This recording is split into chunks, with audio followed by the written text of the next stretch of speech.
미국 주식시장에서 역대 최고 수익률을 기록 중인 기업은 어떤 곳일까요?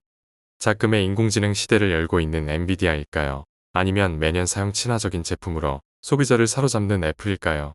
정답은 오히려 전통 산업에 있습니다. 현대의 화려한 기술로 무장한 기업보다는 과거의 숱한 경기 사이클을 견뎌내며 꾸준히 성장해온 장수 기업들이 이른바 슈퍼주식의 타이틀을 차지하고 있죠. 관련 자료를 살펴볼까요? 시카고 대학교 부스 경영대학원의 증권가격연구센터 CRSP의 자료에 따르면 1925년부터 2023년 말까지 약 3만 개 미국 기업 주식의 성과를 분석한 결과 총 수익률 상위 30곳 중 거의 모두가 90년 이상의 역사를 가진 것으로 나타났습니다. 이 총 수익률은 배당금 재투자를 상정한 수치입니다. 이 가운데 가장 젊은 기업이 방위업체 노스롭 그루먼인데 상장 연수가 1951년으로 2023년 말까지 72년이나 됐습니다. 총 수익률 1위는 필립 모리스로 알려진 담배회사 알트리아입니다. 총 수익률이 2억 6,552만 8,900%입니다. 98년 동안 265만 5,290배가 됐다는 뜻으로 1925년 1달러를 알트리아에 넣었다면 2023년 말 시점에서는 265만 달러가 넘었다는 얘기가 됩니다.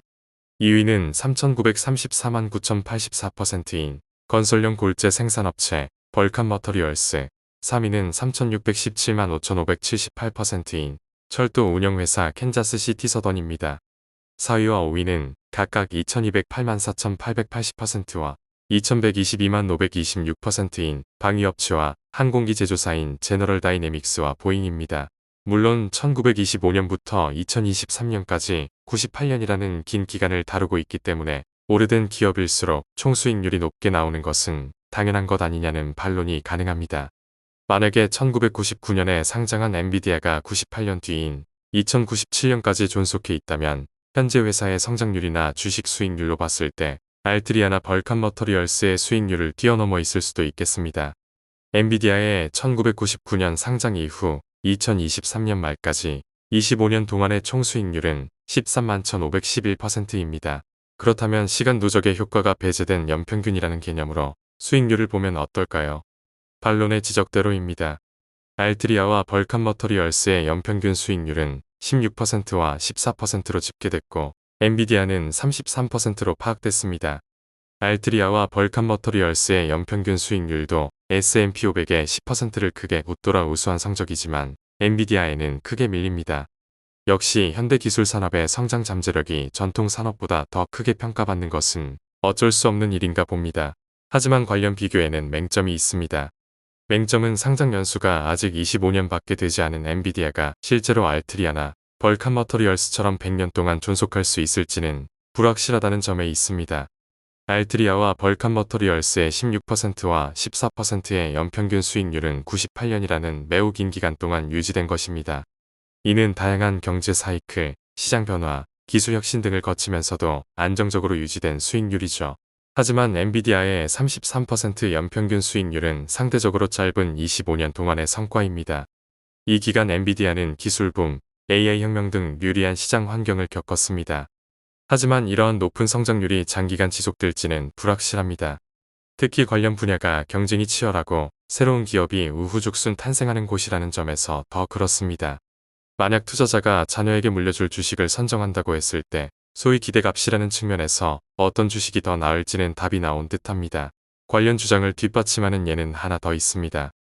약 3만 개 미국 주식의 수명 중앙값은 겨우 6.8년에 불과하다는 것이고 98년 동안 3만 개 주식의 총수익률 중앙값은 마이너스 7%라는 점입니다. 또 절반 이상이 손실을 냈습니다. 엔비디아의 운명이 어떻게 될지는 아무도 모르는 일입니다. 심지어 98년 동안 500만 %를 초과하는 총수익률을 기록한 17개의 미국 주식조차 연평균 수익률이 13%에 불과했습니다. 알트리아와 벌칸 머터리얼스가 얼마나 대단한 주식인지 재차 체감하게 되는 대목입니다. 그렇다면 어떻게 알트리아나 벌칸 머터리얼스와 같은 회사는 100년 가까이 명맥을 유지하면서 높은 수익률을 올릴 수 있었을까요? 알트리아는 쉽게 이해할 만합니다. 니코틴이 포함된 중독성이 강한 제품을 판매하는 사업 모델과 소비자의 충성도를 높여 시장 점유율을 유지하는 마케팅 전략의 결합은 비리지속적이고 높은 이익을 가져다 주기 때문입니다. 알트리아가 여성해방 운동이 있었던 1960년대 후반 여성을 겨냥해 버지니아 슬림이라는 제품을 내놓은 것은 유명한 일화죠.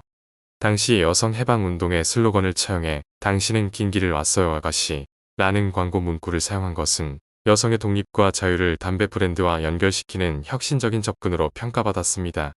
시대의 흐름을 읽고 그에 맞춰 전략을 수립할 줄 아는 알트리아의 마케팅 역량을 엿볼 수 있는 대목입니다. 벌칸 머터리얼스의 사례는 흥미롭습니다. 사업 자체가 암석을 채굴한 뒤 이를 부수고 골재로 가공해 판매하는 고비용의 모델이기 때문입니다. 골재 생산을 하려면 채석장이나 중장비 같은 값비싼 실물 자산을 보유해야 합니다. 또 생산량이 증가한다고 해도 분쇄, 세척, 운반 등 각 단계에서 발생하는 운영비가 비례해서 증가하기 때문에 현대 제조업체에서 볼 수 있는 규모의 경제 효과는 제한적입니다. 물론 첫 번째 돌을 생산하는 데 드는 비용이 두 번째 돌보다는 분명히 적게 들겠지만 말입니다.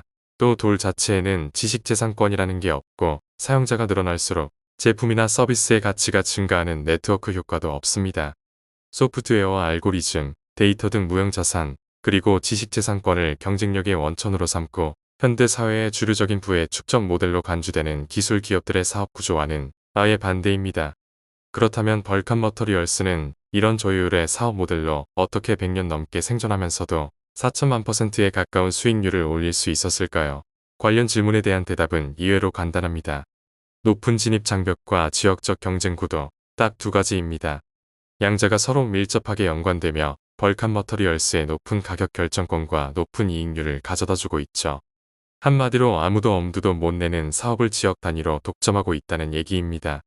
같은 코모디티 분야로 분류된다고 해도 진입 장벽이 비교적 낮고 경쟁 무대가 세계인 석유 기업과는 반대의 성격을 지녔습니다. 골재 생산 사업이 높은 진입 장벽을 가질 수밖에 없는 이유는 사업의 가장 기초가 되는 채석장을 확보하는 데 꽤나 오랜 시간이 걸리기 때문입니다. 채석장을 개발하려면 토지 확보부터 환경평가, 허가 취득 등의 과정을 거쳐야 하는데 이런 과정을 거쳐 실제 운영을 개시하기까지는 약 3년이라는 긴 시간이 소요됩니다.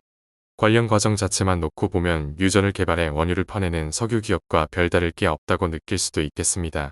하지만 이는 진입 장벽의 기반이 될 뿐 그 원천은 따로 있습니다. 바로 벌칸 머터리얼스의 채석장이 인구 밀집지 인근에 있다는 점입니다. 회사에 따르면 미국 인구의 60%가 사업장 50마일, 약 80km 이내에 거주 중이라고 합니다. 인구 밀집지는 인프라 개발이 계속 이뤄지기 마련이라 그 인근에 채석장이 있다면 수요는 안정적이고 운송 비용은 최소화할 수 있다는 장점이 있습니다. 지역적 경쟁 구도는 큰 돌의 특성에서 비롯됩니다. 무게가 무겁다 보니 돌을 멀리 운송하는 일은 비효율적입니다. 무게로 인해 먼 거리를 운송할수록 운송비가 크게 들기 때문입니다. 따라서 골재 시장은 주로 지역 단위로 형성돼 있고 상품 가격은 지역의 수요나 경쟁 조건에 의해 결정됩니다. 애초에 채석장 개발에 긴 시간이 필요하고 과정도 복잡한 터라 진입 자체가 어려운데 시장이 지역별로 나뉘어져 경쟁 또한 제한적이라면 벌칸의 독점성은 높아질 수밖에 없습니다. 게다가 벌칸 머터리얼스의 채석장은 인구 밀집지 인근에 있죠. 한마디로 수요는 왕성하지만 공급은 벌칸 머터리얼스가 거의 홀로 하고 있어 가격을 좌지우지할 수 있게 되는 셈입니다. 과거 벌칸 머터리얼스의 판매 가격 추이를 보면 연간으로 인한 사례를 찾기가 힘듭니다. 올해 2분기 벌칸 머터리얼스의 골재 생산량은 여름철 악천후로 감소했지만 매출액은 되레 늘어났습니다. 판매 가격을 인상했기 때문입니다. 회사의 높은 가격 결정력과 가격이 올라도 어쩔 수 없이 사들여야 하는 골재 수요의 비탄력성이 있다는 점을 동시에 알 수 있는 대목입니다. 벌칸 머터리얼스의 장수와 높은 수익률의 비결이죠. 알트리아나 벌칸 머터리얼스는 오늘날의 기술주 맹신 현상, 그리고 기술주의 거친 시세 변동으로 고통받는 주식시장의 시사점이 됩니다. 매일같이 널뛰기를 반복하는 기술주의 시세 현황판을 들여다보며 반등을 하염없이 기다리는 것보다 지루한 산업이라도 오랫동안 수많은 불황을 견뎌낸 저력이 있는 기업에 투자하는 게 장기적인 측면에서 나을 수 있다는 점을 보여주기 때문입니다. 장기적으로 주가는 기업의 내재 가치에 수렴하는 경향이 있죠. 단기적으로 시장은 투표기계지만 장기적으로는 저울이다라는 벤자민 그레이엄의 통찰이 공명하는 순간이 아닐까 싶네요.